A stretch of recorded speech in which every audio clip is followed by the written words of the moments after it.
এই আমির উটটা অসুস্থ হওয়ার কারণে তোমরা বিপদ থেকে রক্ষা পাও নাই, বিপদ থেকে রক্ষা পাও নাই, বরং আমি আব্দুল্লাহ সন্তান মুহাম্মাদের নসিহত শুনে, ওয়াজ শুনে আমার প্রত্যেক সম্পদের জাকাত আমি হিসাব করে করে করে করে আমি আদায় করেছি, যার ফলে আমার আল্লাহ তোমাদের এই 100 মানুষ সহ 100 এই উটের কাফেলাকে আল্লাহ তাআলা নিজ কুদরতি হাতে হেফাজত করেছেন।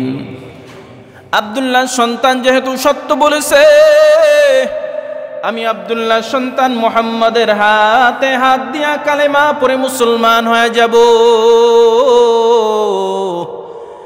আর এই 100 উটে যেই পরিমাণে মাল, যেই পরিমাণে সম্পদ তোমরা মদিনার বুকে নিয়ে এসেছো, এই সব মাল, এই সব খাদ্যপণ্য, এই সব সম্পদ আমি আল্লাহর রাস্তায় দান করে দিব।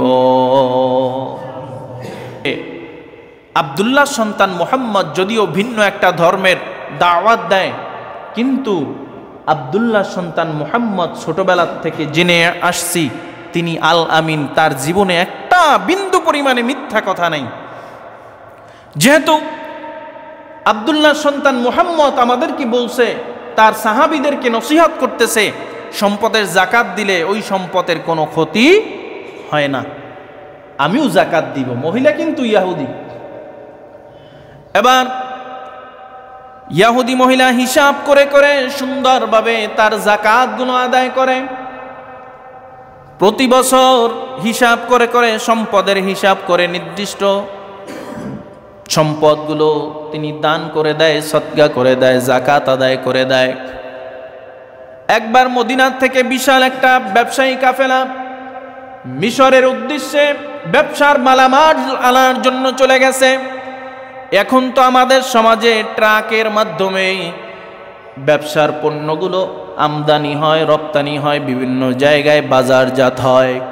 ওই যুগের এইরকম ট্রাকের ব্যবস্থা ছিল না, জাহাজের ব্যবস্থা ছিল না, বরং ওই যুগে উটের মাধ্যমে মানুষ মালামাল আনায়ন করত। উটকে মরুভূমির জাহাজ বলা হয়। মরুভূমির জাহাজ, এক একটা উটের মধ্যে কয়েকশো বস্তা পরিমাণ সম্পদ নিয়ে তারা এক দেশ থেকে অপর দেশে চলে যাইত। মহিলা একবার 100 উট মিশরে গম আনার জন্য অথবা জব আনার জন্য, এরকম খাদ্যপণ্য আনার জন্য পাঠিয়েছেন। মদিনার থেকে আরো অনেক ব্যবসায়ী কাফেলা এই মিশরের মধ্যে চলে গেছে। যাওয়ার পরে সবাই মাল ভর্তি উট নিয়ে মদিনার দিকে রওনা করেছেন।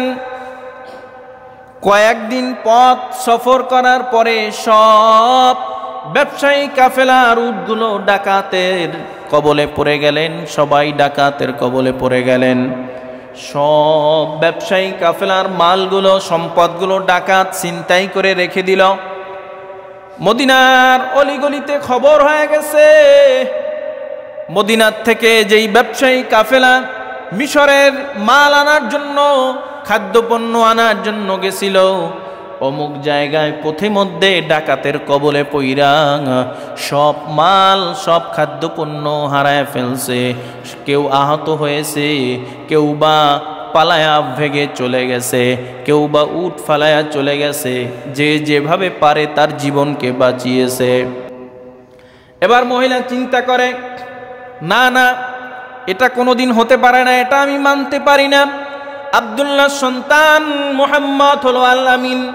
আব্দুল্লাহ সন্তান মুহাম্মদ বলেছে, জাকাত দেওয়া মাল সম্পদ কখনো চোরে নেয় না, ডাকাতে নেয় না, আগুনে পড়ে না, পোকায় খায় না।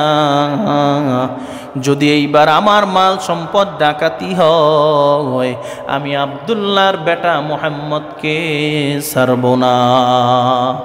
আমি ওর গলা টিপে ধরব, কলার ধরব।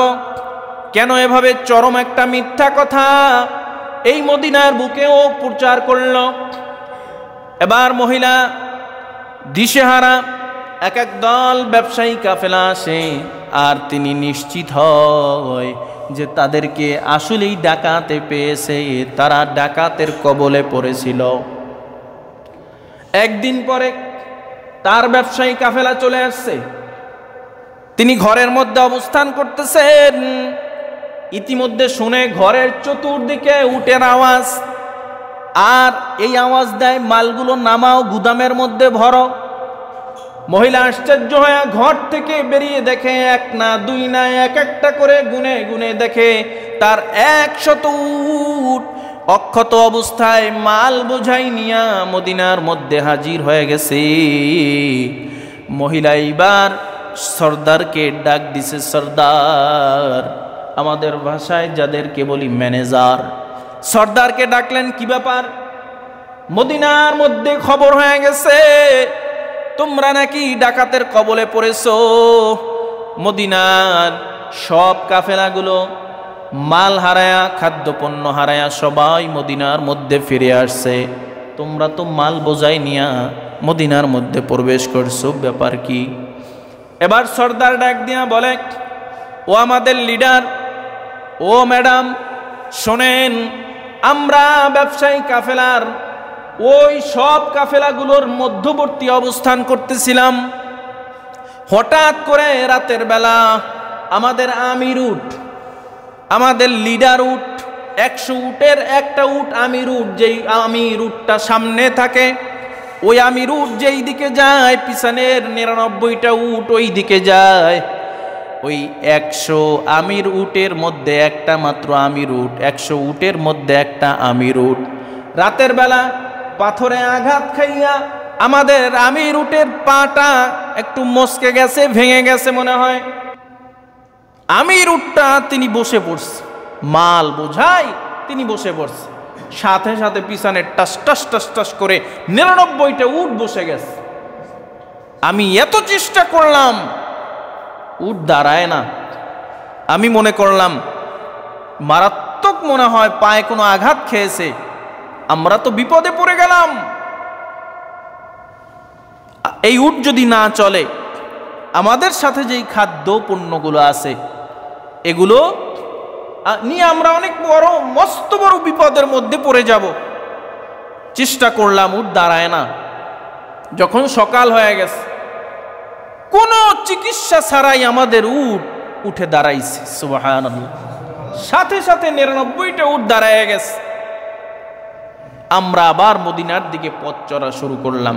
তবে রাতের বেলা আমরা আওয়াজ পেয়েছি যে সামনে মনে হয় কোনো বিপদ আছে। মদিনায় আইসা শুনলাম আমাদের সাথী ভাই সব কাফেলা বিপদগ্রস্ত, ডাকাতের কবলে পড়ে গেছে।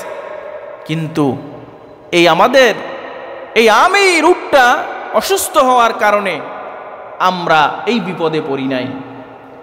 এবার মহিলা ডাক দিয়া বলে, ও আমার ম্যানেজার, ও লিডার, এই আমির উটটা অসুস্থ হওয়ার কারণে তোমরা বিপদ থেকে রক্ষা পাও নাই, বিপদ থেকে রক্ষা পাও নাই।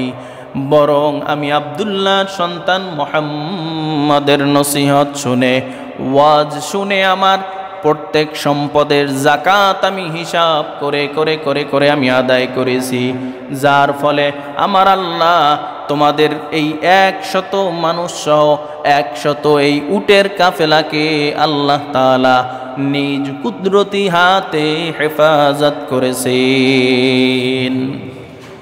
আব্দুল্লাহ সন্তান যেহেতু সত্য বলেছে, আমি আব্দুল্লাহ সন্তান মুহাম্মাদের হাতে হাত দিয়া কালেমা পড়ে মুসলমান হয়ে যাব। আর এই 100 উটে যেই পরিমাণে মাল, যেই পরিমাণে সম্পদ তোমরা মদিনার বুকে নিয়ে এসেছো, এই সব মাল, এই সব খাদ্যপণ্য, এই সব সম্পদ আমি আল্লাহর রাস্তায় দান করে দিব। তাহলে কি বুঝলেন? পবিত্র সম্পদের যাকাত আদায় করলে ওই মালের, ওই সম্পদের জিম্মাদার আল্লাহ হয়ে যায়। আগেই বলছি, 10 লাখ টাকা সুদের টাকা, সুদ খাইছেন, ঘুষ খাইছেন, সেই টাকা, ওই টাকার যাকাত দেয়া লাগবে না। 10 লাখ টাকা 9 লাখ টাকা যাকাত দিলেও পবিত্র হবে না। 9 লাখ 99,000 টাকা জাকাত দিয়া 1,000 টাকা রাখলে ওই 1,000 টাকাও পবিত্র হবে না, কারণ সবই তো হারাম। এজন্য আমরা হালাল রিজিকের সন্ধান করি। হালাল রিজিকের মধ্যে আল্লাহ স্পেশাল বরকত দিয়া রাখছেন। রমজান মাস শেষ প্রান্তে আমরা আমাদের সম্পদের হিসাব করি, সম্পদের হিসাব করে করে জাকাত হয়ে থাকলে আদায় করে দেই।